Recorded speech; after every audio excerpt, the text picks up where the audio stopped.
இப்ப gynaecomastia பேஷண்ட்ஸோட parents வந்து நம்மகிட்ட காமனா கேட்குற கொஷின் என்னன்னா, டாக்டர் இது வந்து செஸ்ட்ல நம்ம ஆப்ரேட் பண்றோம். இதனால வந்து இதயத்துக்கு ஃபியூச்சர்ல ஏதாவது ப்ராப்ளம் வருமா? அப்படின்னு காமனா கேட்பாங்க.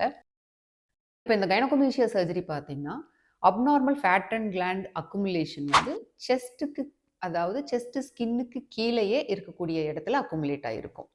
இப்போ ஃபீமேலுக்கு வந்து எப்படி வந்து பிரெஸ்ட் கிளாண்ட் ஃபார்ம் ஆகுதோ, அந்த மாதிரி ஸ்கின்னுக்கு கீழயே மேலுக்கு வந்து அந்த excess fat and gland form ஆகுறது தான் கைனகோமேஷியான்னு சொல்றோம்.